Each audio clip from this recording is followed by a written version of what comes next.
যে পরাধীনতার যেই অন্ধকার এই দেশে ছিল, সে অন্ধকার থেকে আল্লাহ সুবহান মহিয়ান করিয়ান আমাদেরকে স্বাধীনতার মতো একটি দৌলত দান করেছেন। আজ থেকে কয়েক মাস আগেও এই কোরআনের তাফসির করার জন্য, তাফসিরুল কোরআন মাহফিল করার জন্য দৌড়াতে হতো নেতার কাছে, খেতার কাছে, ঠিক না বে ঠিক? দৌড়াতে হতো ওসির কাছে, ডিসির কাছে। সারাদিন, সারা সপ্তাহ, সারা মাস দৌড়ায়া জুতার তলা ক্ষয় করার পরে এদেশে আল্লামা মামুনুল হক, এদেশে মুফতি আমির হামজা, এদেশের মুফাসসিররা যখন এই দেশে তাফসিরুল কোরআন মাহফিলে গাড়ি নিয়ে চলে আসতো, তখনই তাদের ভেতরে জ্বালা শুরু হয়ে যেত।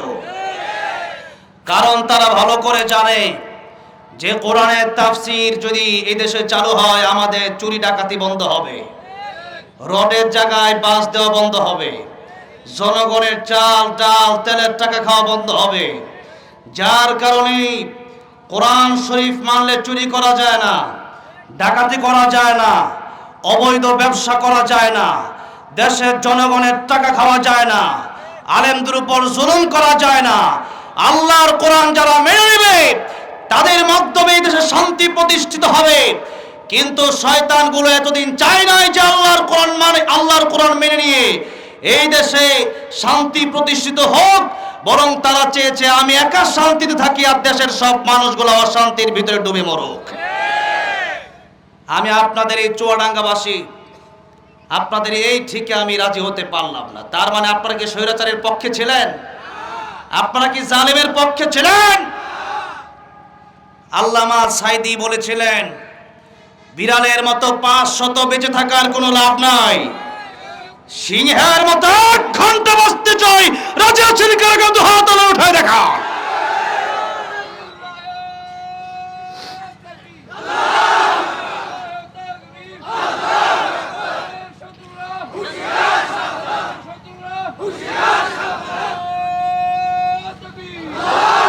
আমাদের ঝামেলা হলো আমরা চুপ থাকি, জায়গা মতো আমরা কথা বলতে পারি না।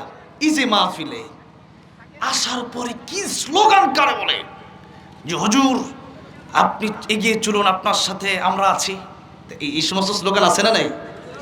আমি কথা বলবো পয়েন্টে পয়েন্টে, লাগতে পারে জয়েন্টে জয়েন্টে, তবে মেনে নিতে হবে কথাগুলো। কারণ কোরআনের সব কথা মিঠা না, কিছু কথা তিতাও আছে না নাই? আছে, তবে সেটা মেনে নিতে হবে। আর যদি আপনি বলেন আমি কোরআনের কথা মানবো না, আপনি না মানলে কি আল্লাহর ক্ষতি হবে? আপনি না মানলে আল্লাহর কোনো লস হবে? আপনি না মানলে আপনি শয়তানের সাথে জাহান্নামে যাবেন, আমার আল্লাহর কিচ্ছু হবে না। আমার আল্লাহর দ্বীন আল্লাহ জিন্দা করবেনই করবেন। এদেশে গজওয়াতুল হিন্দ আসছে, প্রস্তুতি নেন গজওয়াতুল হিন্দের জন্য। সেই গজওয়াতুল হিন্দে যারা যাবে তারাই হবে শ্রেষ্ঠ মুমিন। যারা শহীদ হয়ে যাবে আল্লাহ বিনা হিসেবে জান্নাত দিয়ে দিবেন। আমরা শহীদ হতে চাই কি চাই না? শহীদ হলে মৃত্যুর যন্ত্রণা, একটা পিপিলিকা কামড় দিলে যতটা কষ্ট, এর চেয়ে বেশি কিছু না। কবরে মুনকার নাকির আসে না, বিনা হিসাবে আল্লাহ জান্নাতের মালিক বানিয়ে দিবেন। আল্লাহু আকবার। এই জন্য আল্লামা সাইদি দোয়া করতেন, আল্লাহ আমাকে শহীদের মৃত্যু দাও। আল্লাহ দিয়েছেন, আল্লাহ কবুল করে নিয়েছেন, ঠিক না বেঠে? শহীদ করে দেওয়া হয়েছে। প্রথমে নিয়ে যাওয়া হয়েছিল আমার বাড়ি গাজীপুরে। সেই গাজীপুর সদর হাসপাতালে মানুষ চতুর্দিকে ঘেরাও করে ফেলেছিল। বুঝতে পেরেছে এখানে কাজ হবে না। এরপরে তারা কলা কৌশলে আল্লামা সাইদি রহমতুল্লাহ আলাইহিকে ইনজেকশনের মাধ্যমে বিষ দিয়ে তারা শহীদ করে দিয়েছেন। তবে ইমানদার যারা, তারা শহীদ মৃত্যুটাই কামনা করে। কারণ যার শহীদ মৃত্যু একবার হয়ে যাবে, সে বিনা হিসাবে কোথায় চলে যাবে? জান্নাতে চলে যাবে। এজন্য আল্লাহর কাছে আমিও দোয়া করি, আপনারাও দোয়া করুন, আল্লাহ আমাদেরকে শহীদ মৃত্যু দান করেন। বলেন আমিন, জোরে বলেন আমিন। গজওয়াতুল হিন্দ সামনে আসবে। এই যুদ্ধে যারা যাবে, পৃথিবীতে এই ভারত বলেন আর আমেরিকা বলেন আর লন্ডন বলেন, যে কোনো দেশে আপনি বলেন না কেন, পৃথিবীতে শেষ একটা যুদ্ধ হবে, সেটা হচ্ছে ইমানদার আর কাফেরের মধ্যে। সেদিন ডাক দেওয়া হবে গজওয়াতুল হিন্দের জন্য। প্রস্তুতি নিতে হবে 200 কোটি মুসলমানের। এই বাংলাদেশ থেকে 18 কোটি মুসলিমের প্রস্তুতি নিতে হবে। সেদিন যারা ঘরের ভিতরে বসে থাকবে এরা হবে মুনাফিক। এরা কি হবে? এরা কি হবে? মুনাফিক হয়ে মরবে। আর যারা মুনাফিক হয়ে মরবে এরা আল্লাহ তুই জান্নাতে যেতে পারবে, বরং জাহান্নামের সবচেয়ে কঠিন শাস্তিটা তার জন্য হবে। কার কথা? কার কথা? আল্লাহ রাব্বুল আলামিন বলছেন, ইন্নাল মুনাফিকিনা ফিদ দারকিল আসফালি মিনান নার ওয়া লান তাজিদ লাহুম নাসীরা। কিয়ামতের ময়দানে মুনাফিক যারা হবে, আর মুনাফিক আমরা আজকে চিনতে ভুল করি। আমরা মনে করি মুনাফিক তো তারা যারা কাফের, এটা অনেকে মনে করে, কিন্তু না, কাফের মুনাফিকের চাইতে ভালো। কাফের তো হিন্দুর ঘরে জন্ম নেয়, কাফের তো খ্রিস্টানের ঘরে জন্ম নেয়, কাফের ইহুদির ঘর থেকে জন্ম নেয়, কিন্তু মুনাফিক গুলা জন্ম নেয় মুসলমানের ঘর থেকে, যেমন আসাদ, নূর, তাসলিমা, নাসরিন। এই দেশে যে এমপিরা ছিল পূর্বে, যে মন্ত্রীরা বাংলাদেশে ছিল পূর্বে, আমি কয়েকদিন আগে টাঙ্গাইলে একটা মাহফিলে গেলাম, সেখানে এখনো তার আল্লাহর কোরআনের লতিফ সিদ্দিকী আসলো, আমার আগে কথা বলছে। আমি বলছিলাম ওটা দাওয়াত দিছে কে? কে? এগুলা দাওয়াত দেওয়া যাবে নাকি? এটা কিসের ক্ষমতা? এই স্টেজের ভিতরে কোনো গাঁজাখোরের ঠাঁই হবে না, কোনো ইয়াবাখোরের ঠাঁই স্টেজে হবে না, আল্লাহর কোরআনের মঞ্চে কোনো নাট্যমঞ্চ বানাতে দেওয়া হবে না, কোনো রং বম নাস্তিক বেঈমান আল্লাহর কোরআনের তাফসীর কোরআন মাহফিলে এসে কোনো কথা বলতে পারবে না। ওরা যেখানে আসবে সেখানে জুতার বাড়ি হবে। কিসের বাড়ি হবে? আল্লাহর দুশমনদের কোনো ছাড় হবে না। এই জন্য মুনাফিক হওয়া যাবে না। লা ইলাহা উলাই ওয়ালা ইলাহা উলা। একবার ডাইনে একবার বামে, একবার ডাইনে একবার বামে, একবার নদীতে পড়েই যায় শেষে। এই জন্য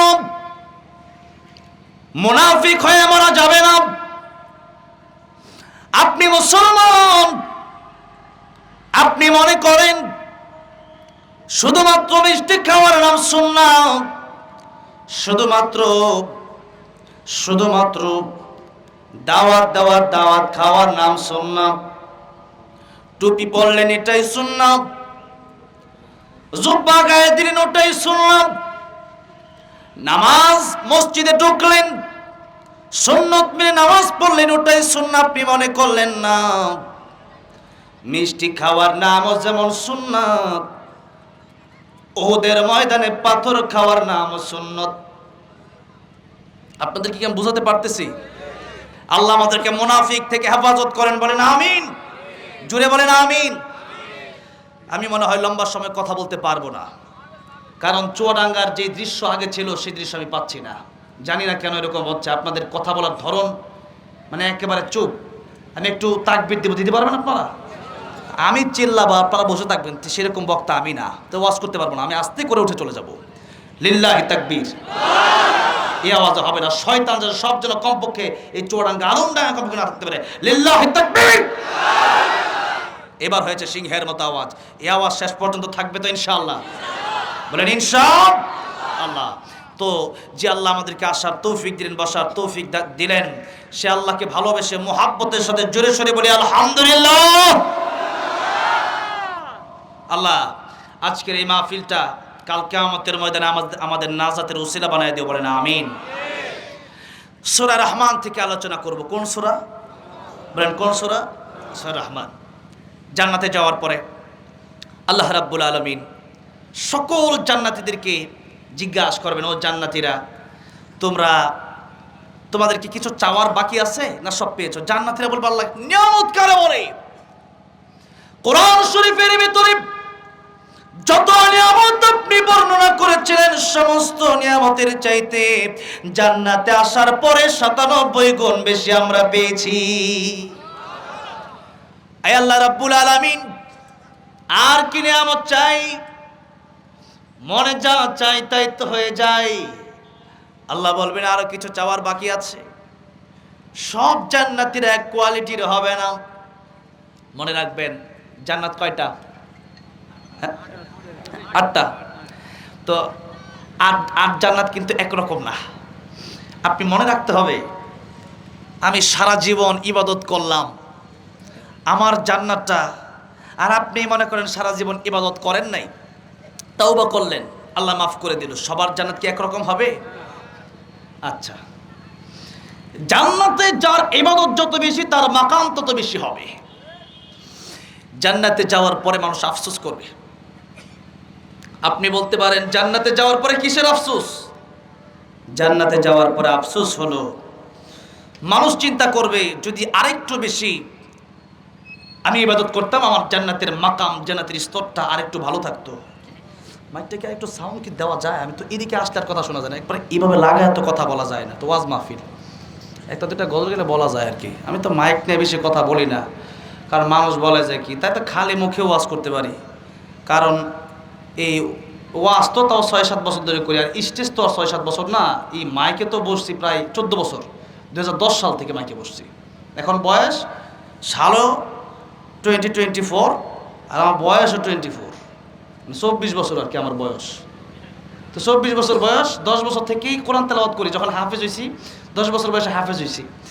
তো এরপর থেকেই আল্লাহ রহমতে কোরআন শরীফ প্রতিযোগিতা দিতাম, তখন থেকেই তো মোটামুটি স্টেজে আসি। তো স্টেজের বয়স অনেক, কিন্তু মাইক নিয়ে আমি কি বেশি কথা বলি না। ওই এক সময় ছিল আমি এই দুবাই গেলাম, দুবাই যাওয়ার পরে ওটা আন্তর্জাতিক কনফারেন্স, অনেক কারি সাহেবরা সেখানে আছে। তা আমাকে বললো যে তেলাওয়াত করেন যান।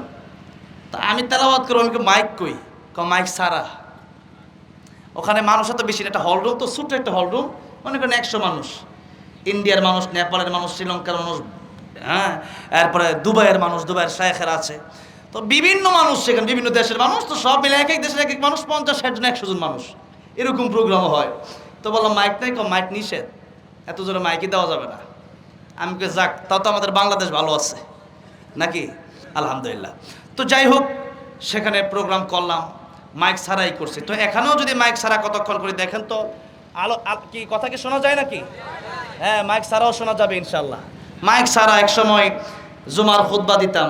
আজ থেকে 5 বছর আগেও এমন ওই মসজিদ ছিল যেই মসজিদে বসেই কথা বলেছি, মাইক ছিল না। তো বিভিন্ন মসজিদে মাইক ছিল না, কথা বলেছি, এরপরও তো মানুষ শুনছে আলহামদুলিল্লাহ। তো এখনও মাইক ছাড়া বলতে পারি, কিন্তু এখন মাইক ছাড়াই বেশি বলতে ভালো লাগতেছে আর কি বলবো, প্রচুর শ্বাস, আমি কথা এমনি বলতে পারি না। যে মাইক না ভালো হয় তাহলে কথাই বলতে পারবো না। এখন মাইক নিয়ে 10-12 বার কথা বলা, এটা আমার পক্ষে সম্ভব না। কেন? মানুষ বলে মাইক নিয়ে এত কথা বলা দরকার কি, সে চিল্লাইতে পারে না, তা আমি মাইক ছাড়াই চিল্লাই, তাই ভালো। তো এরপর মাইক যেহেতু দিছেন সেই তো চিল্লাই একটু মাইক দিয়েই। তো এবার আসেন, আল্লাহ রাব্বুল আলামিন বলবেন, কথা বলতে গেলে আটকে যাচ্ছে, এমনিই জাদুতে আক্রান্ত, শারীরিক অবস্থা খুব খারাপ। তো এরপরেও আবার দেখা গেছে যে এই মাইক কথা টানতেছে না। তো যাই হোক, কান কোন গরম হয়ে গেছে, মাইক কথা না টানলে কান গরম হয়ে যায়, গলার রক ফুলে যায়, গলার টুটি ফিটে মরেও যেতে পারি। তো এখন আসেন, এই যে সাউন্ড, এটা আমি গেলেও ঠিক হয়ে যাবে। এখন আসেন সূরা রহমান, আল্লাহ রাব্বুল আলামিন যখন জিজ্ঞাসা করবেন বান্দারে, আমি জানি এগুলো বললে আর সাউন্ড কমে যায়, তারপরেও বললাম আর কি, এগুলো তারা বলতে হয় খুব ভালো, তাইলে আরো বাড়ায় দেয়। এখন মাইক ম্যান যে ভাই রাগ করলে কিছু করার নেই, আমি কিন্তু আপনাদের কষ্ট দেওয়ার জন্য বলছি না, আমি আমার একটু সুবিধার জন্য বলছি, আপনি রাগ করেন না। বিভিন্ন সময় মাইক ম্যানরা ওই মাহফিলে টাকা পয়সা দেয় না, দেয়। আমিও বিভিন্ন মাইক ম্যানকে 500-1000 টাকা দিয়ে আসি। মাইকটা ভালো হলে বক্তারা অর্ধেক বেঁচে যায়, আর মাইক যদি ভালো না হয় তাহলে বক্তার ওই দিন শেষ। 10 মাহফিলের কষ্ট 1 মাহফিলে হয়। কালকে যাব শেরপুর, কোথায়? শেরপুর, সকালের ফ্লাইট, এরপর ওখান থেকে আবার কয়েকশো কিলোমিটার দূর শেরপুর, জামালপুর শেরপুর। তোমাদের কথা তো বলতে হবে, জানি তো করতে হবে নাকি বলেন। এখানে আসছি গতকাল আমি এই মাহফিলের উদ্দেশ্যে। যাই হোক, এবার আসেন, আল্লাহ রাব্বুল আলামিন বলবেন আরো কিছু বাকি আছে। একেবারে উচ্চ তাবকার জান্নাতীরা রেখে বলবে, আল্লাহ তাআলা এই জান্নাতে এসে সব পেয়েছে, কিন্তু এখনো তোমার দেখতে পারি নাই।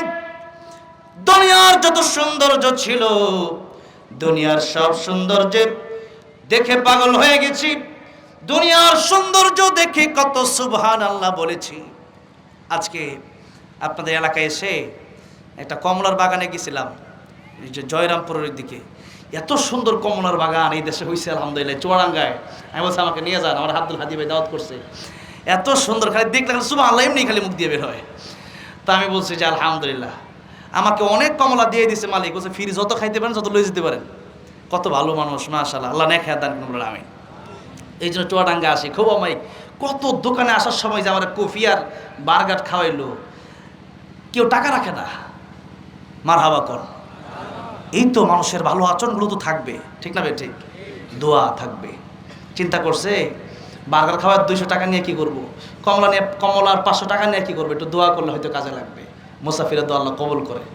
আল্লাহ চুয়াডাঙ্গা আল্লাহ খাস রহমত বরকত নাজিল করেন, বলেন আমিন। আল্লাহ রাব্বুল আলামিন দুনিয়ার সৌন্দর্য দেখেছে, দুনিয়ার সৌন্দর্য দেখে মানুষ পাগল হয়ে যায়। একটা ছেলে একটা মেয়ের সৌন্দর্য দেখে মানুষ আত্মহত্যা পর্যন্ত করে। একটা মেয়ে একটা ছেলের সৌন্দর্য দেখে আত্মহত্যা করে। এই পৃথিবীর বিভিন্ন সৌন্দর্য, বিভিন্ন আল্লাহ রাব্বুল আলামিনের সৃষ্টি দেখে মানুষ, সৃষ্টি দেখার জন্য মানুষ লক্ষ লক্ষ টাকা খরচ করে বিভিন্ন দেশে যায়। কক্সবাজারে যায়, আমেরিকা যায়, নেপালে যায়, কাশ্মীর যায়। সুন্দর যে আহা, ক্ষমতা থাকলে তো আজকেও বন্ধ করতে পারতাম। কিন্তু মনে রাখতে হবে, এই যুদ্ধ হয়েছে, এই যুদ্ধ শেষ না। আবু সাইদ মুগ্ধ শেষ হয়নি যুদ্ধ, ঠিক না বেঠে? যুদ্ধ শেষ হয় নাই। যার কারণে ঈমান রক্ষার জন্য, কোরআন রক্ষার জন্য যুদ্ধ চালিয়ে যেতে হবে, ঠিক না বেঠে? যুদ্ধ আমরা চালিয়ে যাব, বলি ইনশাআল্লাহ। কোরআনের বিরুদ্ধে কথা বললেই কোরআনের পক্ষে লড়াই করার দরকার আছে না নাই? আছে না নাই? তারা কোরআনের বিরুদ্ধে লড়াই যদি করে তারা মরে গেলে যাবে জাহান্নামে। আমরা কোরআনের পক্ষে লড়াই যদি করি আমরা চলে যাব আল্লাহর তৈরি জান্নাতে। সুতরাং যদি মুমিন হয়ে থাকেন, আপনার কোনো ভয় আছে? আছে? নাই। আল্লাহ রাব্বুল আলামিন বললেন, ওয়ালা তাহিনু ওয়ালা তাহজানু ওয়া আনতুমুল আ'লাউনা ইন কুনতুম মুমিনিন। আল্লাহ বলেন নাই লক্ষ ইমানদার হতে হবে, আল্লাহ বলেন নাই কোটি ইমানদার হতে হবে। বাতিল ইন্নাল বাতিলা কানা যাহুকা। মুমিন যখন হকের রূপ দিয়ে আসবে, বাতিল অটোমেটিক পালিয়ে যাবে। এই জন্য মুমিন যদি হতে পারেন, আপনি একজন মুমিন যদি শাহজালাল রহমাতুল্লাহ আলাইহির মতো হতে পারেন। হাজার হাজার মুমিন আসছে, গৌর গোবিন্দের সাথে যুদ্ধে পারে না। শাহজালাল মুজাররদ ইয়ামিনী রহমাতুল্লাহ যখন আসলেন, এবার গৌর গোবিন্দের মসনদ তসনস হয়ে গেল, কাঁপাকাঁপি শুরু হয়ে গেল, ঘূর্ণিঝড় শুরু হয়ে গেল। আল্লাহু আকবার বলেন। 313 জন বদরের কাফেলা, ইমানদারের কাফেলা মোকাবেলায় হাজার কাফের। আল্লাহ বিজয় দান করলেন কি কাফেরকে না ইমানদারকে? বলেন কাদেরকে? অবশ্যই ইমানদারের বিজয় হবে। সাময়িক দেখতে পারেন তারা ক্ষমতায় আছে, কিন্তু কিছুদিন পরেই দেখবেন তারা জোতার বাড়ি খায়, দেশ ছেড়ে তারা পালায় যায়, ঠিক না বেঠে? ও মুসলমান আমার ভাইরা, আমার মুরব্বী ওয়াজিরাম, কোরআন শরীফ শুধু মাদ্রাসায় রাখার কিতাব নয়, কোরআন শরীফ শুধু মসজিদে রাখার কিতাব নয়। কোরআন শরীফের একটা আইন আছে, আস-সারিকু ওয়াস-সারিকাতু ফাকতাউ আইদিয়াহুমা। চোর যদি চুরি করে তার হাত কেটে দাও। কোরআন শরীফে আইনটা আছে না নাই? ব্রিটিশ বলছে জেলে দাও। এখন ব্রিটিশের আইন মানার কারণে এই দেশে চুরি কমছে না বাড়ছে? বাড়ছে। যশোরে যাওয়ার পরে মাহফিলে দেখলাম, বললো হুজুর আপনি আসার আগে এই মোটরসাইকেল একটা নাই, শত শত মোটরসাইকেল আমরা জায়গা করছি, এখন আর জায়গা হয় না মোটরসাইকেলে, এখন একটা বাইরে রাখছে, ওইটা চুরি হয়ে গেছে। আমি বললাম চুরি তো হবে, এই দেশের জালেমরা তো চুরি শিখায় গেছে। ইন্ডিয়া যাওয়ার সময় তো হেলিকপ্টার দিয়ে চুরি কইরা জনগণের মাল নিয়ে গেছে। তো 16 বছর তো জনগণের চুরি শেখাইছে, জনগণ করবে কি? ঠিক না ভাই? ঠিক। কষ্ট হচ্ছে আপনাদের? রাগ হচ্ছেন? হ্যাঁ, এক দুজন তো থাকতে পারে, ও জ্বালা, হ্যাঁ অন্তর জ্বালা ছিল না, ওই অন্তর জ্বালার লোক আছে না? আছে তো। আমার ভাইরা, আমার মুরব্বী ওয়াজিরা, আল্লাহর কোরআনের আইন আজ থেকে যদি বাস্তবায়ন করা হয়, আল্লাহর কোরআনের আইন হলো সারিকু ওয়াস-সারিকাতু ফাকতাউ আইদিয়াহুমা। একটা মাত্র বিধান আপনাদের সামনে বললাম, আজকে কোরআন শরীফ আমরা মসজিদের কোনায় রেখে দিয়েছি। এই জন্য জিনাইদর আইনুল আজাদ রহমতুল্লাহ বলেছিলেন, মসজিদের কোণে বসে জিকির যত করোই কষে, মসজিদের কোণে বসে জিকির যতই করো কষে, এভাবে যায় না পাওয়া আল্লাহকে, এভাবে যায় না পাওয়া আল্লাহকে। কি হবে বেঁচে থেকে, কি হবে বেঁচে থেকে, অযথা বিদ্যা শিখে যদি না গড়তে পারি শোষণবিহীন সমাজটাকে। কি হবে বেঁচে থেকে, কি হবে বেঁচে থেকে, ঠিক না বেঠে? আল্লাহ আইনুল আজাদ রহমতুল্লাহ কবরকে তুমি জান্নাতের উচ্চ মাকাম বানায় দিও, জুড়ে বলেন আমিন। এই জন্য শুধু মসজিদের কোণে বসে জিকির করলে হবে না।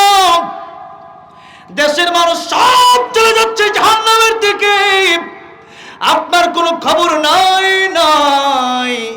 আপনি ঘরে বসে আছেন নিজের চিন্তা নিয়া, না না, আপনি একা একা জান্নাতে গেলে হবে না, জান্নাতে নিয়ে যেতে হবে সবাইকে। আমরা কি একা জান্নাতে যেতে চাই না সবাইকে নিয়ে যেতে চাই? সবাইকে নিয়ে আমরা যেতে চাই। এখানে কি এমন কেউ আছেন যে এখানে যারা আছেন কেউ জাহান্নামে যাক? আমরা চাই না। তাই তো আল্লাহ বললেন, ইয়া আইয়ুহাল্লাযীনা আমানু কু আনফুসাকুম ওয়া আহলিকুম নারা। হে ঈমানদারেরা, নিজেরা জাহান্নামের আগুন থেকে বাঁচো, পরিবারকে জাহান্নামের আগুন থেকে বাঁচাও। পরিবারের অনেক ব্যাখ্যা আছে। প্রথম কথা হলো পরিবার আপনার ছেলে আপনার মেয়ে, পরিবার হলো আপনার স্ত্রী, আপনার মা, আপনার বাবা। আপনি হাজী সাহেব হজ করে আসছে, কিন্তু হাজী সাহেবের স্ত্রী পর্দা করে না, আছে না নাই? হাজী সাহেব হজ করে আসছে, কিন্তু হাজী সাহেবের ছেলেটা ইয়াবাখোর গাঁজাখোর, এরকম ছেলেও দেশে আছে না নাই? হাজী সাহেব হজ করে আসছে, হাজী সাহেবের মেয়ের পর্দার কোনো খবর নাই, এরকম হাজী সাহেব আছে না নাই? এই জন্য দায়ুস শুধু আগে মহিলারা হবে না, দায়ুস হবে আগে তারা যে পুরুষ তার মেয়েকে পর্দার কথা বললো না, তার ছেলেকে নামাজের কথা বললো না, কিয়ামতের ময়দানে আল্লাহ রাব্বুল আলামিনকে বলবেন, আল্লাহ রাব্বুল আলামিন আমার বাবা এই বাবা তার আগে জাহান্নামে দেও। কারণ হচ্ছে আমার বাবা তো আমারে ডক্টর বানালো, ইঞ্জিনিয়ার বানালো, দুনিয়ার সব শিক্ষা দিল, কিন্তু আল্লাহর কোরআনের শিক্ষা আমারে দিল না। আমার বাবা আজকে জাহান্নামে আগে যাবে, পরে আমি যাব, কারণ আমার বাবা আমাকে জাহান্নাম থেকে বাঁচানোর কোনো চেষ্টা করে নাই। আর আলেমদের, আমাদের পরিবার আপনারা সবাই, কারণ উম্মতের জন্য আলেমরা কষ্ট করবে, আলেমরা উম্মতকে দ্বীনের দাওয়াত দেবে, কারণ আল উলামা ওয়ারাসাতুল আম্বিয়া, নবীরা দ্বীনের দাওয়াত দিচ্ছেন, আমরাও দেব। সেই দাওয়াত দেওয়ার জন্য হামলা হতে পারে, মামলা হতে পারে, জেল হতে পারে, জুলুম হতে পারে। নবীর উপরও জেল হয়েছে, নবীর উপরও হামলা হয়েছে, নবীও পাথরের আঘাত খেয়েছে, আমাদের উপর পাথরের আঘাত আসতে পারে, বন্দুকের বুলেট আসতে পারে, ফাঁসিও হতে পারে, কিন্তু ফাঁসির মঞ্চেও দাঁড়িয়ে বলবো আমার আল্লাহ রাব্বুল আমিন ছাড়া আমরা কোনো বাতিলের কাছে মাথা নত করব। আমার ভাইরা, আমার মুরব্বী মজরা বলছিলাম, কোরআন শরীফ শুধু কি মসজিদ মাদ্রাসার জন্য এসেছে না, গোটা গোটা পৃথিবীর জন্য এসেছে, গোটা পৃথিবীর জন্য এসেছে। এই পৃথিবী চলার জন্য কি লাগবে কি লাগবে না, এই সমস্ত কথাগুলো আল্লাহর কোরআনে আছে না নাই? এখন চোরের যে শাস্তি, ওইটা এতদিন নির্ধারণ হয় নাই। 16 বছরের চোরের শাস্তি সবচেয়ে কম ছিল, আর আলেমের শাস্তি সবচেয়ে বেশি ছিল না? ঠিক মনে হয় তা ছিল না? হ্যাঁ, শুধুমাত্র কোরআন শরীফের পক্ষে কথা বলার জন্য আল্লামা সাঈদীকে 13 বছর কারাগারে রাখা হলো। আল্লামা সাঈদীর আর কোনো অপরাধ ছিল? আল্লামা সাঈদী রহমতুল্লাহ আলাইহি এদেশের কোটি কোটি যুবকের হৃদয়ের স্পন্দন। আল্লামা সাঈদীকে জেলে ঢুকায়া শুধু আল্লামা সাঈদীর পরিবারকে কষ্ট দেওয়া হয় নাই, বরং এদেশের কোটি কোটি মানুষের বদদোয়ায় জালেম নিয়েছে, ঠিক না বে ঠিক? এই 13 বছর যদি আল্লামা সাঈদী কোরআনের কথা বলতো, এই মাঠগুলো আরো সুন্দর হতো, এই দেশটা আরো সুন্দর হয়ে যেত। কিন্তু দেশে কথা বলতেই তো দেওয়া হয় নাই। আল্লাহ মামুনুল হককে নিয়ে গেছে কারাগারে, আমির হামজা, আপনাদের এলাকার আমির হামজা সাহেবকে নিয়ে গেল কারাগারে। কেন কারাগারে নিয়ে যাওয়া হলো? ভারত শুধু বলেছে যারাই গরম কথা বলবে তাদেরকে কারাগারে নেও। এখন যারাই কোরআনের পক্ষে কথা বলছে, গরম কথার মিনিং কি? গরম কথার মিনিং হলো চুরির বিরুদ্ধে বলছে কিনা দেখো। এখন দেশে চুরি বাড়বে না তো কমবে নাকি? কারণ যে ব্যক্তি চুরি করে ওইটার ওসি সাহেব সাইরা দেয়, কই তুই চুরি করে ভাবি 50 লাখ, আমার দিস 25 লাখ। আর আলেম চুরির বিরুদ্ধে কথা কয় কেন? এই জন্য আলেমরে জেলে ঢোকাও। এখন আপনাদেরকে জিজ্ঞাসা করতে চাই, দেশে ইমাম সাহেব যদি ভুল করে, ইমাম সাহেবকে মুক্তাদি লুকমা দেয় কি দেয় না? এই দেশে জজ, উকিল, ব্যারিস্টার নামাজি আছে না নাই? জজ, ব্যারিস্টার, উকিল যদি নামাজি থাকে, এখন জজ এমনও আছে না নাই যে মোটামুটি দাঁড়িয়ে আছে, পাঞ্জাবিও পরে, জুমার নামাজে পাঞ্জাবি পরে যায়, নামাজের নিয়ম কারণ জানে, এমন জজ দেশে আছে না নাই? আছে।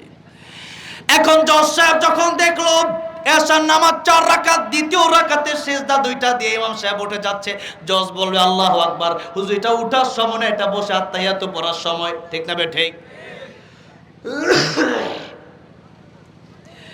এখন জজ সাহেব নিজেও একজন বিচারপতি হয়ে তিনি ইমাম সাহেবকে লুকমা দিচ্ছেন, কারণ মসজিদে ইসলাম আছে।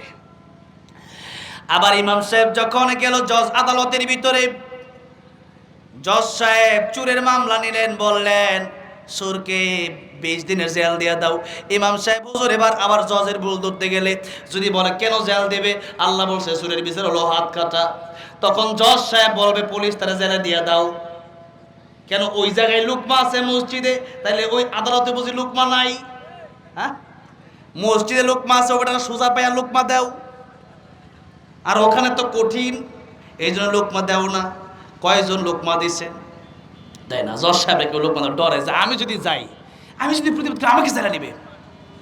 এই জন্য এই দেশ থেকে হাসিনা পালায়া যাওয়ার আগে সেনাবাহিনীর প্রধানকে বলেছিল গুলি কেন করো না? সেনাবাহিনীর প্রধান বলেছিলেন গুলি কেন করবো? একজনকে গুলি করতে চাই, হাজার হাজার যুবক গুলির সামনে বুক পেতে দেয়, আমাদের গুলি শেষ হবে, কিন্তু এই যুবকরা শেষ হবে না। আল্লাহু আকবার। সবাই যদি প্রতিবাদ করেন এই দেশে দুর্নীতি থাকবে? সবাই যদি প্রতিবাদ করেন দেশে জুলুম থাকবে? সবাই যদি প্রতিবাদ করেন দেশে চুরি থাকবে না? এখন কথা হলো আমরা তো প্রতিবাদের জন্য একজনও আগাই না, তো জুলুম হবে না কি হবে? ওটা যে জুলুম করে তার পক্ষ আমরা নেই, খালি ডরাই। কিন্তু ইমানদার কি ডরাবে? একজনকে ডরাবে, জোরে বলেন তিনি কে? আল্লাহ ছাড়া ইমানদার কাউকে ভয় পাবে না। কারণ ইমানদার মরলে শহীদ, বাঁচলে গাজী, বাঁচলেও লাভ মরলেও লাভ। কথা একটা আছে না হাতিম, বাঁচলেও লাভ মরলেও লাভ। ইমানদার বাঁচলেও লাভ মরলেও লাভ। কারণ ইমানদার একটা ইমানদার যতদিন বেঁচে থাকবে ততদিন পর্যন্ত আল্লাহ রাব্বুল আলামিন এই পৃথিবীকে ধ্বংস করবেন না। আর ইমানদার মরে গেলে ইমানদার চলে যাবে আল্লাহর তৈরি জান্নাতে। এই জান্নাত হবে দুনিয়ার চেয়ে 10 গুণ বড়। কয় গুণ বড়? সবচেয়ে ইমানদার যার যে ইমান সবচেয়ে বেশি কম, সেভাবে এই দুনিয়ার চেয়ে 10 গুণ বড়। আর যার ইমান পাওয়ারফুল হবে সে দুনিয়ার কত গুণ বড় পাবে, এটা আমার আল্লাহ ভালো জানেন। আমার ভাইরা, আমার মুরব্বী বাবাজিরা, আমি একটা কথা স্পষ্ট করতে চাই, এতক্ষণ কথা বলছি একটা কারণে। কোরআন শরীফ দেশে শুধু মসজিদ মাদ্রাসায় সীমাবদ্ধ রাখলে আপনি নিজেও বিপদে পড়বেন। কোন আপনারও চুরি হবে, আপনার ডাকাতি হবে। আর একদিন যদি চুরের হাত ঢাকায় বাইতুল মুকাররমের সামনে কেটে দেওয়া হয়, পরের দিন দেখবেন চুরি কমে গেছে। ওইটা চিন্তা করবে আমার লিডারকে যেভাবে হাত কেটে দেওয়া হয়েছে, আমার এত হাত কেটে দেওয়া হতে পারে, ঠিক না বে ঠিক? এখন ওই চোর যদি চিন্তা করে সেও চুরি বন্ধ করে দিবে। মদ্যপান করে এরপরে 80 বেদ যদি দিতে হয়, এদেশে ইয়াবা কমে যাবে। সবাই এসে বলে এদেশে মাদক বন্ধ করা দরকার, কিন্তু মাদক বন্ধ করে দেওয়ার দরকার সবাই বললেও কাজে কর্মে যদি বলা হয় ইন্ডিয়া থেকে মাদক পাঠায় কারা, এদেরকে দেখেন, তখন দেখে না। যদি বলা হয় মাদক বন্ধ করে দেন, মাদক বন্ধ করে দেওয়ার জন্য একজন মদ পান করলে তার বিচার করে 80টা বেদ দেন, জোরে জোরে 80টা বেদ দেন, তখন এই বিচার করে না। এই বিচার নাই। এখন বিচার যদি আল্লাহর কোরআনের হয় তবে এই দেশে শান্তি আসবে। চুরি ডাকাতি জেনা ব্যভিচার সব বন্ধ হয়ে যাবে। আর এই দেশে আল্লাহর কোরআনের আইন যতদিন পর্যন্ত প্রতিষ্ঠা হবে না, এই দেশে 50টা দল ক্ষমতা পাল্টাবে, এই দেশে শত শত বছর চেঞ্জ হবে, এই দেশে বিভিন্ন সময় বিভিন্ন সিস্টেম হবে, কিন্তু দেশে খোদার কসম, আল্লাহর কসম, আল্লাহি বিল্লাহি তাল্লাহি শান্তি আসতে পারে না। শান্তি আসা এটা কল্পনাও করা যায় না, ঠিক না বেঠে? আপনি মনে করতে পারেন এটা কি বলতেছে সব, এটা কি ওয়াজ? এটা ওয়াজ মানে এটা এত বড় কি ওয়াজ হতে পারে? আমি বলছি আমার এই কোরআন মসজিদ মাদ্রাসায় থাকলে হবে না, কোরআন শরীফ সংসদে দিতে হবে। আর এর জন্য আমরা মিষ্টি খেয়ে সুন্নত পালন করব না, আমরা পাথর বুকে নিয়েও সুন্নত আমরা মেনে নিতে পারি। যেরকম ঠিক না? ঠিক। সুন্নত নয় শুধু দাওয়াতের মেহমান, সুন্নত নয় শুধু খাওয়া শেষে মধুপান, আর কিছু সুন্নাত আছে তুমি জানো কি? জানলেও জীবনে কখনো তা মানো কি? সুন্নাত শুধু নয় বকরি চড়াতে যাওয়া, আর সুন্নাত হলো পাথরের আঘাত খাওয়া। মুহাব্বতে তার খালিদ ওমর আলী আবু বকরের মতো পাশে থাকো কি? আর কিছু সুন্নাত আছে তুমি জানো কি? জানলেও জীবনে কখনো তা মানো কি? এই জন্য সুন্নত মানতে হলে অর্ধেক না পরিপূর্ণ, যেরকম অর্ধেক না পরিপূর্ণ। ওযু যদি আপনি করেন, ওযুর ফরজ কয়টা? কয়টা? 4টা। আপনি যদি কোন মুখ ধুইলাম, হাত ধুইলাম, মাথাও মাসে করলাম, পাটা দেওয়ার দরকার নাই। এবার আপনি নামাজে দাঁড়ায় গেলেন, এশার নামাজে, বললেন 3টা ফরজ মানছি, নামাজও 3 রাকাত বলে যায়। আপনার ওযু হবে না নামাজ হবে? কোনটা হবে? মাশাআল্লাহ, আপনারা বুঝেন তো। বুঝি সবই, কিন্তু আমলে বড় দুর্বল। অর্ধেক মানলে কোনো আমল কবুল হয় না। তাই আল্লাহ বলছেন, ইয়া আইয়ুহাল্লাযীনা আমানু দুখুলু ফিস-সিলমি কাফা ওয়া লা তাত্তাবি'উ খুতুওয়াতিশ শাইতান ইন্নাহু লাকুম আদুউম মুবিন। আল্লাহ বললেন, ঈমানদারেরা অর্ধেকটা মুসলমান হয় না, বরং পরিপূর্ণ মুসলমান হও। আজকে আমাদের দেশে অর্ধেক মুসলমান বেশি না পরিপূর্ণ মুসলমান বেশি? নামাজ জুমারটা পড়ে না, সারা সপ্তাহটাই পড়ে না, অর্ধেকও বলা যায় না, তার চেয়েও যেরকম কম। এই জন্য একজন কবি বলেছেন, নামে মুসলমান নাকি কামে মুসলমান, নামে কামে মিল না হলে, নামে কামে মিল না হলে বইবে যে তুফানে তুমি, নামে মুসলমান নাকি কামে মুসলমান। নাম রেখেছে আব্দুর রহিম, নামাজ পড়ে না। আছে না? নাই এরকম আছে না? ভালো না? নাম রেখেছে আব্দুর রহমান, কালমা জানে না। এই সমাজে এমন লোকের সংখ্যা অগণনা, ঠিক না? ঠিক। এমন সমাজে বদলাতে কে, এমন সমাজে বদলাতে কে রাখবে অবদান তুমি? নামে মুসলমান নাকি কামে মুসলমান তুমি, নামে মুসলমান নাকি কামে মুসলমান। নামে কামে মিল না হলে বইবে যে তুফান তুমি, নামে মুসলমান নাকি কামে মুসলমান তুমি, নামে মুসলমান নাকি কামে মুসলমান। এই জন্য নামেও মুসলমান হব, কাজেও মুসলমান হওয়ার দরকার আছে না নাই? আমার ভাইরা, আমার মুরব্বী মাঝিরা, বলছিলাম আল্লাহর প্রেম, আল্লাহর মহব্বত, আল্লাহর ভালোবাসা অন্তরে যদি থাকে, তাহলে এই জীবনে কোনো ভয় নাই, কোনো চিন্তা নাই।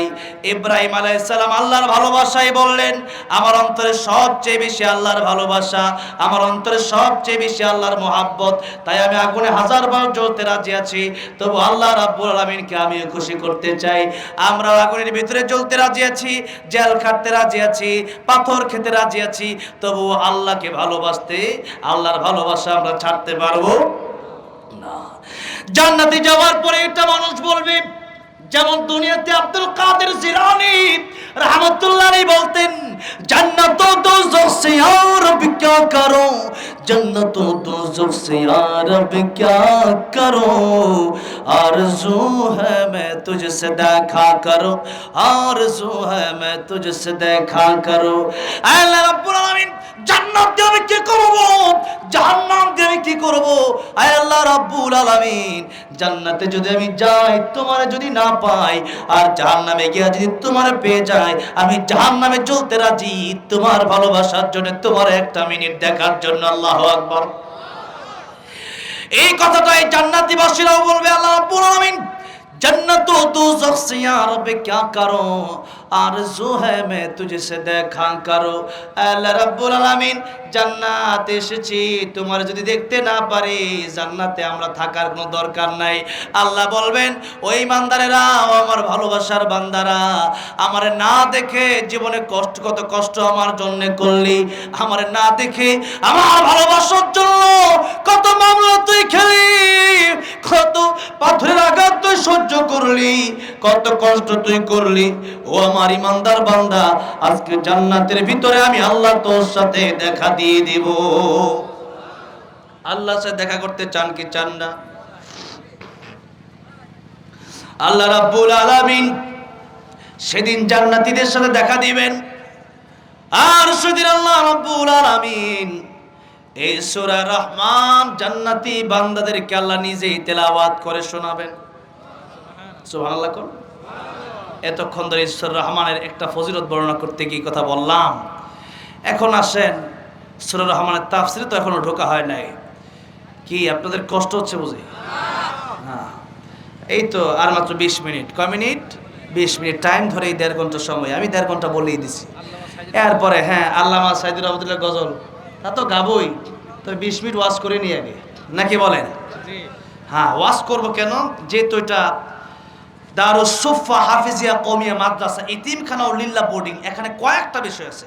এক হলো মাদ্রাসা, আর একটা হলো এতিমখানা, আর একটা হলো লিল্লা বোর্ডিং। এখানে কয়েকটা বিষয় নিয়ে কথা বলা দরকার আমি মনে করলাম, তাই সূরা রহমান থেকে প্রথম 3খানা আয়াত কারিমা তিলাওয়াত করলাম। কেন? আল্লাহ বলেন আর রহমান, দয়াময় আল্লাহ। আল্লাহর দয়া কম না বেশি? হ্যাঁ, এই পৃথিবীতে, তাম পৃথিবীতে আল্লাহর 100 ভাগ মায়া থেকে আল্লাহ 1 ভাগ ছড়িয়ে দিলেন। হাদিসে এসেছে, সেই 1 ভাগ মায়ার কারণে মানুষ মানুষকে কত ভালোবাসে, মা তার সন্তানকে কত ভালোবাসে। 10টা আপেল আনছে সবাই দেয়া দেয়, তাও মা খায় না, ঠিক না বে ঠিক? বাবা ঈদের সময় আসতে দেখা যায়, ঈদের সময় বাবা সন্তানরে কাপড় কিনা দিতে গিয়া 3-4টা সন্তান সবার কাপড় কিনা দেয়, বাবার কাপড় কেনার টাকা আর নাই। এই কি মায়া!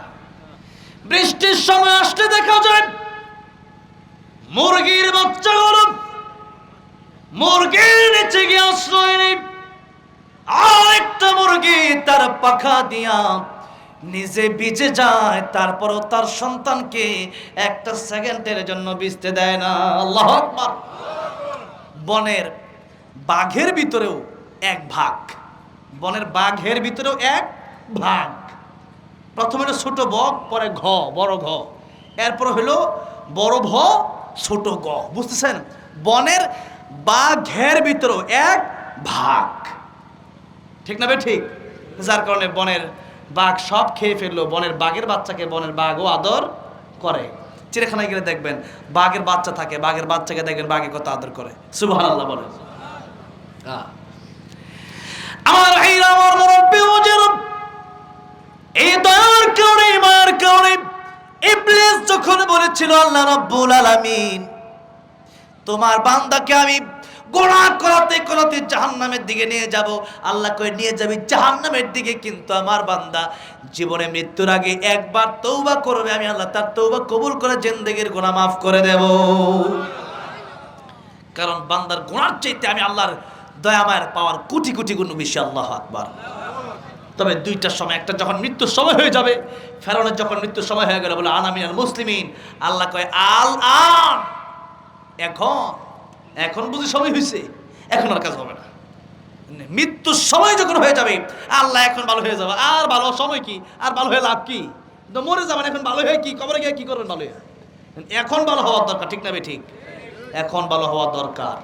হায়াতাকা কবলা মাউতিক, মরণের আগে যদি ভালো না হন লাভ নেই। আল্লাহ মৃত্যু গোপন রাখছেন, মৃত্যু কি রাখছেন? গোপন রেখে দিয়েছেন। কারণ যে কোনো সময় মালাকুল মাউত আসতে পারে কি পারে না? পারে কি পারে না? পারে। এই জন্য 24 ঘন্টা মৃত্যুর প্রস্তুতি নিয়ে রাখতে হবে।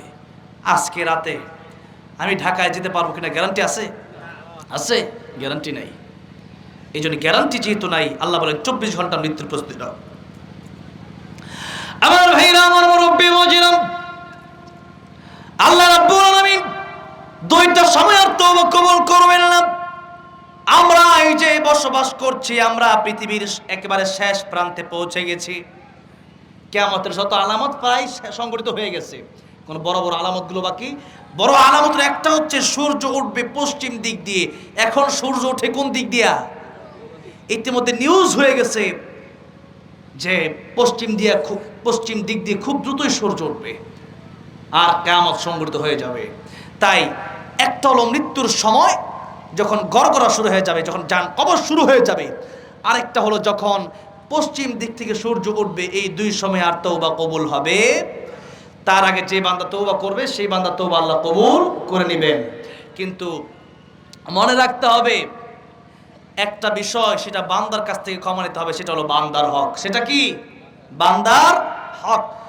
কোরআন শরীফের সবচেয়ে বড় সূরা কোনটা? সূরা। আর সবচেয়ে বড় আয়াত কোনটা?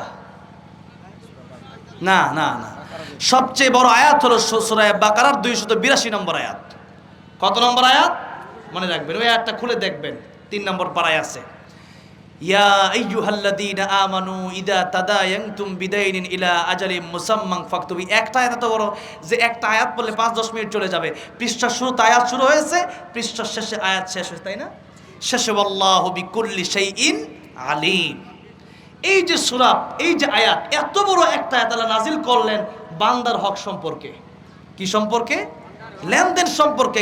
আপনি, আমাদের দেশে এমন লোক আছে টাকা নেওয়ার সময় ফকিরের মতো আসে, আর দেওয়ার সময় চাইতে গেলে চেয়ারম্যানের ভাব ধরে। কি বলছে? এই যে মানুষের বান্দার হক আপনি নষ্ট করেছেন, এই যে গীবত করেন, এটাও বান্দার হক। কোনো কারণে আপনি আপনার মেয়ের হক তাকে দিলেন না, ছেলের হক দিয়ে দিলেন, আর মেয়েকে বলে তোমার জন্য দোয়া করে দিলেন। কিসের দোয়া? আপনাকে জমি দেওয়া পরে দোয়া করেন, দোয়া তো ফিরে আপনি দিবেনই দোয়া।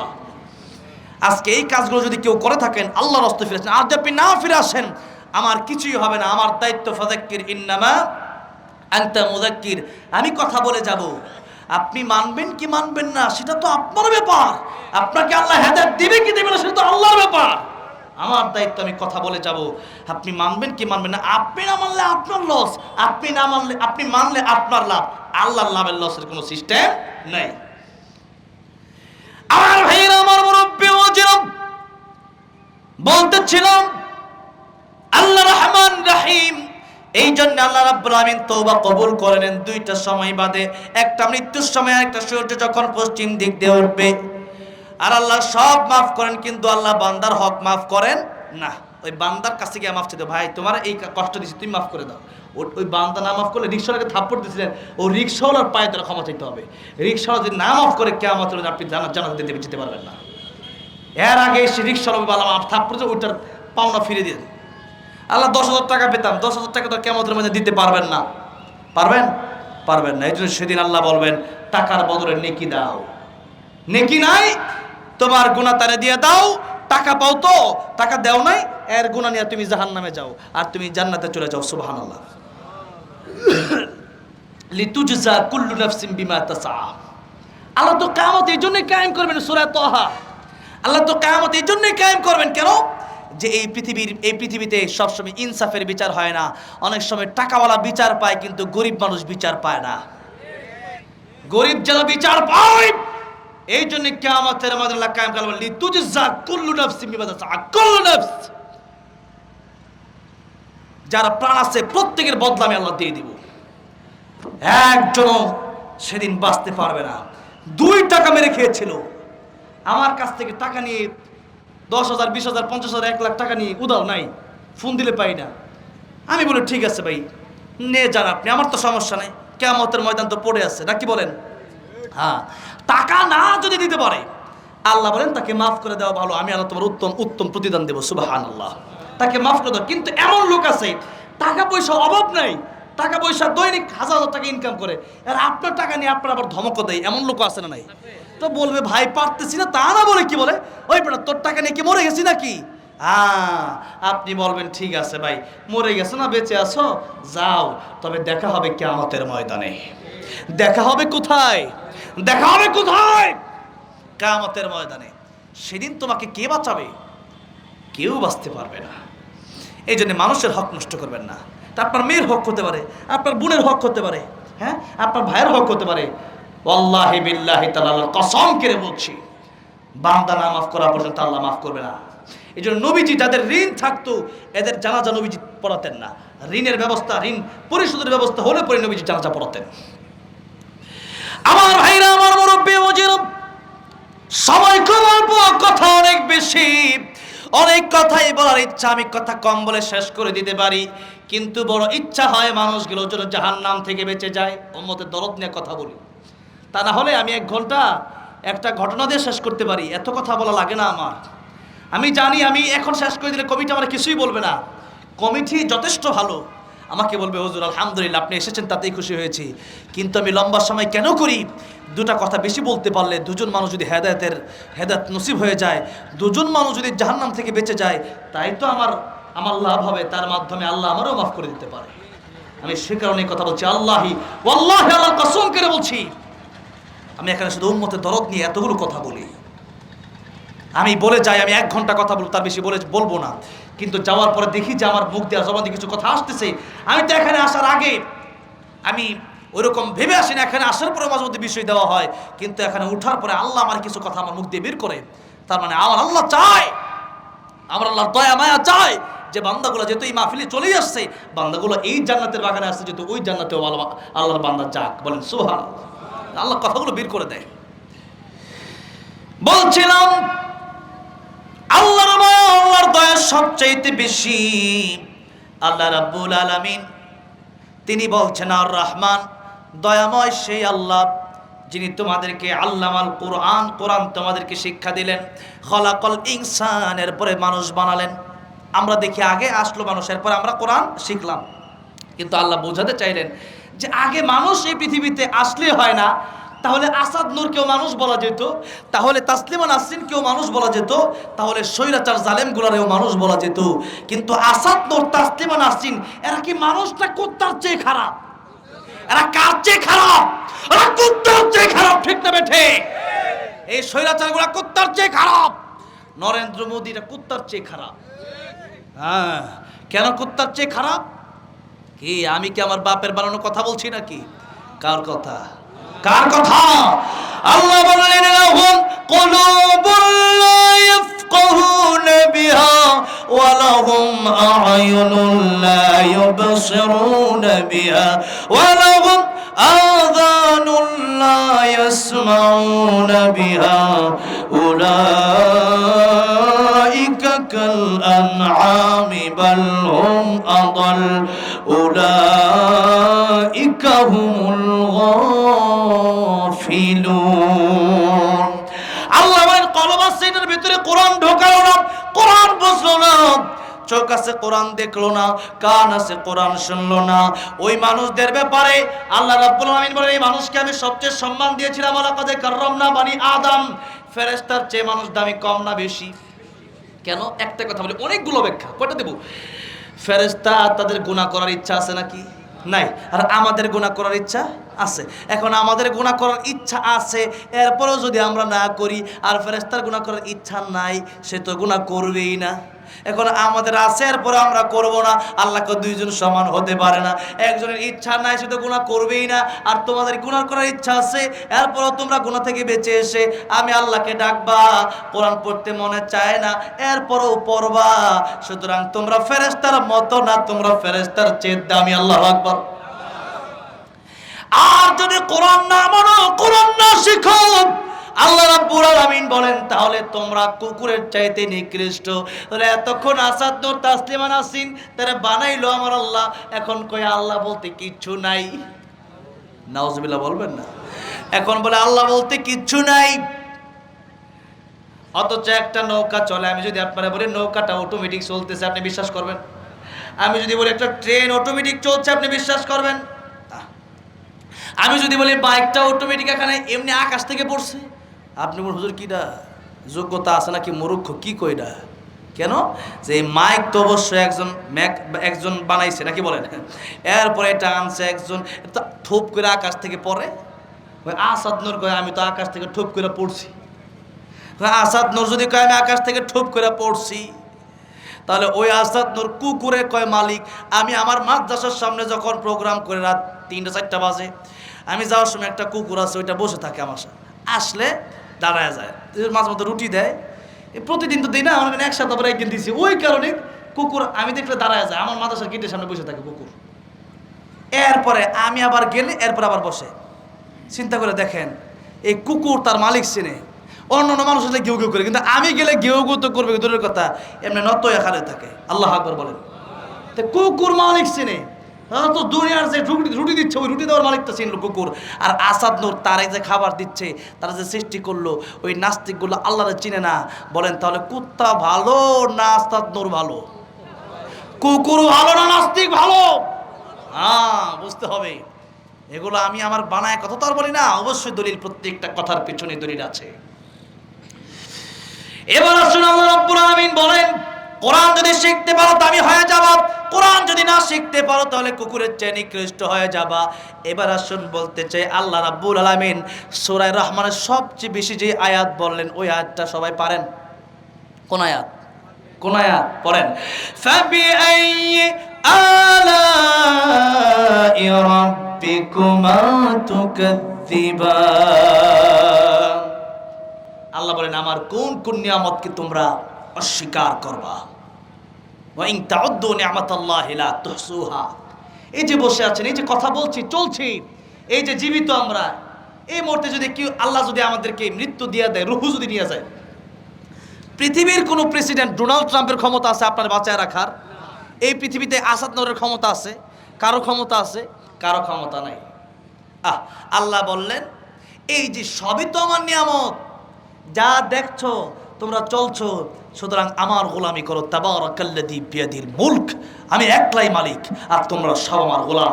মালিকের কথা গোলাম শুনবে না গোলামের কথা মালিক শুনবে? কার কথা কে শুনবে? গোলাম। মালিকের কথা গোলাম শুনবে, এটাই নিয়ম। আপনি না শুনলে আল্লাহ কয় তাহলে আমার কোম্পানি থেকে বের হয়ে যাও, চাকরি বাদ। আল্লাহর কোম্পানি কোনটা? পুরো দুনিয়াই আল্লাহর কোম্পানি, পুরো দুনিয়াটাই আল্লাহর বাড়ি। ঠিক না? ঠিক। আল্লাহ বলছেন ইয়া মা'শারাল জিন্নি ওয়াল ইনসি ইন ইসতাতা'তুম আও তানফুযু মিন আকতারিস সামাওয়াতি ওয়াল আরদি ফানফুযু লা তানফুযুনা ইল্লা বিসুলতান ফাবিআইয়ি আলা'i রাব্বিকুমা তুকাযযিবান। আল্লাহ বললেন আমার আইন, আমার গোলামি, আমার হুকুম যদি তোমাদের কাছে ভালো না লাগে, আমার আকাশ জমিন ছেড়ে তোমরা বের হয়ে যাও। এখন আপনি কোন বাংলাদেশ থেকে দিল্লি যাবো, তো দিল্লি কি মোদি বানাইছে নাকি? দিল্লির জমিনটা কার সৃষ্টি? দিল্লির আকাশ কার সৃষ্টি? আমেরিকা কার? লন্ডন কানাডা কার? সবই আমার আল্লাহর। সুতরাং গোলামি করতে হবে একজনের, জুড়ে বলেন তিনি কে? আল্লাহ কয় ফজরের নামাজে যাও, আসসালাতু খায়রুম মিনান নাওম, আপনি লেপ টাঙ্গায় কই না নামাজের চেয়ে ঘুম ভালো। তাহলে আপনি কি আল্লাহর কথা মানছেন? আল্লাহ কয় আমার আকাশ জমিন থেকে বের হও, আমার কথা মানুষ নাও। এখন আপনি যদি কন না মানলে কি হয়েছে, আমি বের হব না, আল্লাহকে ঠিক আছে এটা পরীক্ষার হল, পরীক্ষার হলে যত কাগজ দরকার নেও, ইংলিশ সাবজেক্ট কিন্তু বাংলা হাট্টিমা টিম তারা মাঠে পারে টিম তাদের খাড়া দুইটা সেই ঘোড়ার টিম কবিতা তুমি লেখো, সারা কিচ্ছু বলবে না, কিন্তু দেখা হবে ফলাফলের বেলায়, দেখা হবে রেজাল্টের বেলায়। আল্লাহ আল্লাযী খালাকাল মাউতা ওয়াল হায়াতা লিয়াবলুয়াকুম আইয়ুকুম আহসানু আমালা। আমি আল্লাহ রাব্বুল আমিন মওত আর হায়াত সৃষ্টি করলাম কেন জানো? তোমাদেরকে আমি আল্লাহ পরীক্ষা করার জন্য। এটা পরীক্ষার হল, এখানে কোরআন মানবা, নবীর আদর্শ তোমরা জীবন চালাবা, তাহলে পাস হয়ে যাবা। আর যদি কোরআন না মানো তাহলে ফেল হয়ে যাবা। সিলেবাস আল্লাহর কোরআন, সিলেবাস কি?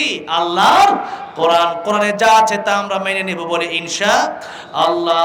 আমার ভাইরা, আমার মুরব্বি ওয়াজিরা, এবার আসুন, আল্লাহ রাব্বুল আলামিন বলছেন আর রহমানু আল্লামাল কুরআন খালাকাল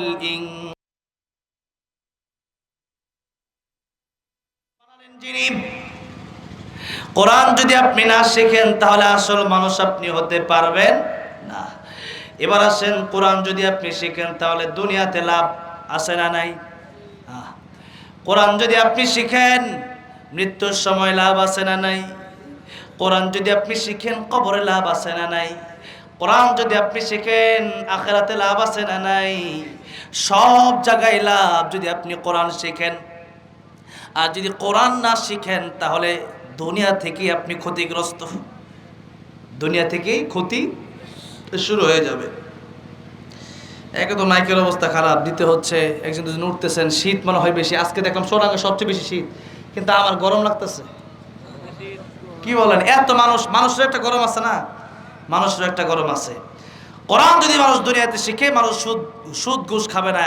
সংক্ষিপ্ত বলছি, দুনিয়ার মানুষ চিন্তা করবে আমার কেউ দেখে না, দেখে একজন, তিনি কে?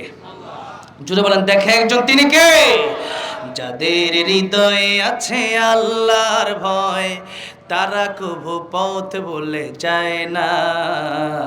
আল্লাহর প্রেম ছাড়া এই দুনিয়ায় তারা। মিজানুর রহমান আজহারী সাহেব গজলটা বেশি গাইতেন। হ্যাঁ, আবার ঢুকতেছেন, এই যশোরে শুনলাম আসবেন মিজানুর রহমান আজহারী সাহেব। আল্লাহ নেক হায়াত দান করেন, বলেন আমিন। আল্লাহ আবারও বাংলাদেশে ঢুকে বাংলাদেশের মানুষদের সামনে কোরআন তাফসীর করার তৌফিক দান করেন, বলেন আমিন। তাহলে আল্লাহর ভয় যদি অন্তরে থাকে, সে ব্যক্তি চিন্তা করবে দুনিয়ার মানুষ আমার হয়তো দেখবে না, আমি সুদ খাবো, ঘুষ খাবো, চুরি করবো, ডাকাতি করবো, কিন্তু কিয়ামতের ময়দানে হিসাব দিতে হবে একজনের কাছে, তিনি কে? আল্লাহর ভয়ে সে ব্যক্তি অসভ্য মানুষ থেকে সভ্য হয়ে যাবে। 2 নম্বরে, মরণের সময় ঈমান কিভাবে নসিব হবে শিক্ষা আছে কোরআনে না ইংলিশ বাংলা বইয়ে? কোরআন শরীফে। কোরআন শরীফ যারা মেনে নেবে এদের মৃত্যুর সময় ঈমান নসিব হয়ে যাবে।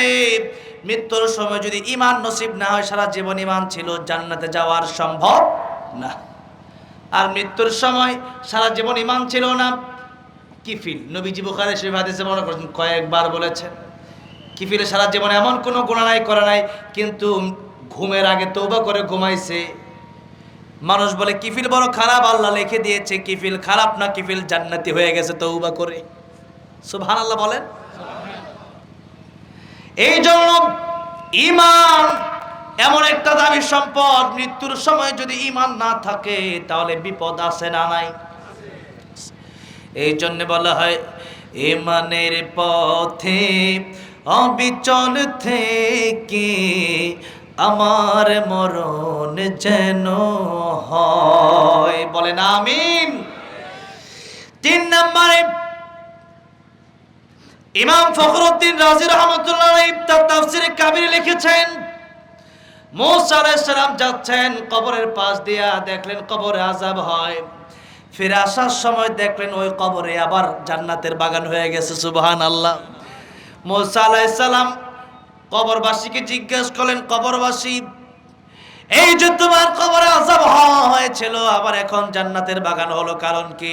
বলল আমার একটা এতিম সন্তান ছিল, ওই এতিম সন্তান আমি পৃথিবী থেকে আসার পরে জন্ম নিয়েছিল, এই তো একটু আগে মাদ্রাসায় তার মাতারে ভর্তি করে দিল, সে আমার বাচ্চা কায়দার সাথে হুজুর পড়ালো বিসমিল্লাহির রহমানির রহিম। সবাই পড়েন বিসমিল্লাহির রহমানির রহিম। আল্লাহ তুমি দয়ার সাগর, রহমানুর রহিম, তোমার দয়ায় পূর্ণ আমার সারা নিশিদিন, তোমার দয়ায় পূর্ণ আমার সারা নিশিদিন। মুসা আলাইহিস সালাম জিজ্ঞেস করলেন কেন?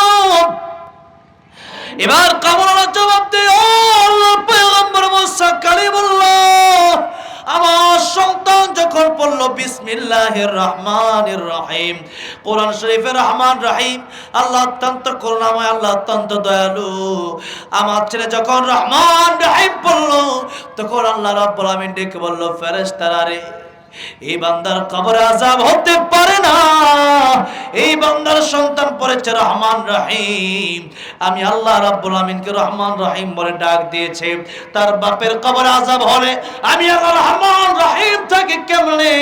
যার ফেরেশতারা আমার বান্দার কবরে জান্নাতের বিছানা বিছায়া দে, আমার বান্দার গায়ে জান্নাতের কাপড় পরায়া দে, আমার বান্দার কবরে আযাব হতে পারে না। আল্লাহু আকবার। আমার ভাইরা, আমার মুরব্বি ওয়াজির, সন্তান বিসমিল্লাহির রহমানির রহিম পড়েছে, এই জন্য তাফসীরের কিতাবে লেখা হয় আল্লাহ তার বাবার কবর আযাব মাফ করে দিয়েছে। তাহলে যে সন্তানটা আজকে 4 জন মানুষ কোরআনের হাফেজ হলো, এখান থেকে কোরআন শরীফ শিখলো, এদের বাবা যদি, এদের মা যদি আল্লাহর কবরে চলে যায়, ওই অন্ধকার কবরে তাদের উসিলায় তারা কোরআন পড়ার কারণে আমার আল্লাহ তাদের বাবা মায়ের কবরকে জান্নাত বানাবে কি বানাবে না? এই জন্য সন্তানগুলো মাদ্রাসায় দেওয়া দরকার আছে না নাই? আছে। শেষ কথা হলো, এই দিন নয় দিন আছে, এই দিন নিয়ে যাবে সেই দিনের কাছে, সেটা হলো কিয়ামতের ময়দান, যেদিন আমার নবী ছাড়া সমস্ত নবী বলবে নাফসি নাফসি, আল্লাহ আমারে বাঁচাও, আল্লাহ আমারে বাঁচাও, আল্লাহ আমারে বাঁচাও। সুরমার দানে যতটুকু বড় ততটুকু উপরে থাকবে সূর্য, দুনিয়ার জমিনটা হয়ে যাবে তামা, এত গরম আর গরম, উপরেও গরম নিচেও গরম। নবীরা নিজেরাই বলবে নাফসি নাফসি নাফসি, আমার নবী বলবেন উম্মতি। অন্যান্য নবীরা যদি নাফসি নাফসি বলে, আমার আপনার উপায় কি হবে? হ্যাঁ, আমরাও নাফসি নাফসি বলবো। এখন ওই দিন আল্লাহ রাব্বুল আলামিন বলবেন, ও আলেমেরা, তোমরা আজকে আলাদা হয়ে যাও, তোমাদেরকে আমি কোরআন পড়ার মতো শক্তি জন্য দেই নাই যে তোমরা আজকে জাহান্নামে যাবা, সবার থেকে আলাদা হও, বিনা হিসেবে তোমরাও জান্নাতে যাও। আল্লাহ যদি হিসাব নেই, জান্নাতে কেউ যেতে পারবে? যদি আল্লাহ জান্নাতে কেউ কাউকে পাঠাতে চায়, বিনা হিসাবেই দেওয়া লাগবে। এবার আসেন, তারা যখন জান্নাতে যেতে চাইবে, নবীজি বলেন তখন এই পৃথিবীর অনেক মানুষ থাকবে যারা আলেমদেরকে মুহাব্বত করত, যার কারণে খুতবার শুরুতে হাদিস পড়লাম, নবীজি বলেছেন কোন আলিমান আও মুতাআল্লিমান আও মুস্তামিআন আও মুহিব্বান লা তাকুন খামিসান ফাতাহলিক। তোমরা 4টা সিস্টেমে জান্নাতে যেতে পারো। কয়টা সিস্টেম? একটা হলো আলেম হয়ে যাও, নয়তো আলেমের ছাত্র হয়ে যাও, নয়তো আলেমের কথা শোনো। 4 নম্বর সিস্টেম হলো আলেমকে মুহাব্বত করো, ঘৃণা করবা না। খাসিরাত দুনিয়া ওয়াল আখিরাত। আলেমদেরকে ঘৃণা করলে দুনিয়াও ধ্বংস হবে, আখিরাতও ধ্বংস হয়ে যাবে। এই জন্য নবী বলেন কমপক্ষে 4 নম্বরে মুহাব্বত করো। 4 নম্বরে মুহাব্বত করতে কয় টাকা লাগে? কোটি কোটি টাকার মালিক হওয়া লাগে? হ্যাঁ না, অন্তরটা ভালো হওয়া লাগে, অন্তরে মুহাব্বত থাকা লাগে। কিয়ামতের ময়দানে, 1 মিনিট শেষ করছি, কিয়ামতের ময়দানে তখন আলেমকে মানুষ ডেকে বলবে, আলেম তোমাকে আমি মুহাব্বত করতাম। আলেম বলবেন আমারে মুহাব্বত করতা কেমনে? বলবে 1 গ্লাস পানি একদিন পান করাইছিলাম। সুবহানাল্লাহ বলেন। আরেকজন বলবে 1 লোটা অজুর পানির ব্যবস্থা করে দিয়েছিলাম। আল্লাহ বলবেন যাও, সে যেতে তোমার মোহাব্বত করতা, তুমি একা জান্নাতে যাবা না, ওই যে 1 গ্লাস পানি পান করাইছে তাকে সহ জান্নাতে নিয়ে তুমি যাও। এখন আমি আপনি যদি 500 টাকা আজকে দিয়ে থাকি, ওইটা আমার আপনার জান্নাতে যাওয়ার কারণ হবে কি হবে না? হ্যাঁ, হবে কি হবে না? এই যে মাহফিলে হুজুর টাকা চাইলো, অনেকেই দিল না, কারণ চিন্তা করলো দিলে লাভটা কি হবে। দুনিয়ার ব্যাংকে টাকা রাখলে পরে এটা মায়ের যেতে পারে, আমি কবরে গেলে আমার কাফনে একটা টাকাও দেওয়া হবে হবে। হালাল হারাম না মানিয়া কত টাকা করছো কামাই, এত টাকা রাখবা কোথায়? ঠিক, টাকা পয়সা লইয়া কি কেউ কবরে গেছে? কি জবাব দিবি রে তুই আল্লাহর কাছে? কি জবাব দিবি রে তুই আল্লাহর কাছে? ওরে মানুষ হইছ বেহুশ দুনিয়ার পিছে, ওরে মানুষ হইছ বেহুশ দুনিয়ার পিছে, কি জবাব দিবি রে তুই আল্লাহর কাছে? কি জবাব দিবি রে তুই আল্লাহর কাছে? এই জন্য দুনিয়ার সব ব্যাংকে টাকা রাখলেন, কিন্তু আল্লাহর ব্যাংকে, মাদ্রাসা, মসজিদে কিছু টাকা পয়সা রাখার দরকার আছে না নাই? যে টাকা পয়সা কিয়ামতের ময়দানে আমাকে জান্নাতে নিতে পারে, ওই জায়গায় কিছু রাখার দরকার আছে না নাই? আমি আপনি মরে গেলে আমার সন্তান দান করবে কিনা তার কোনো গ্যারান্টি নাই, কিন্তু আমি আপনি দান করলে ওটা আমার সাথে কবরে যাবে, নেক আমল কবরে যাবে। টাকা দান করলেন মানে ওই টাকা না, ওইটা নেক আমল হয়ে গেছে। ওইটা কি হয়ে গেছে? ওইটা নেক আমল হয়ে গেছে। এসো কোরআনের ছায়া তলে সমবেত হই, এসো আল্লাহ রাসূলের অনুগত হই।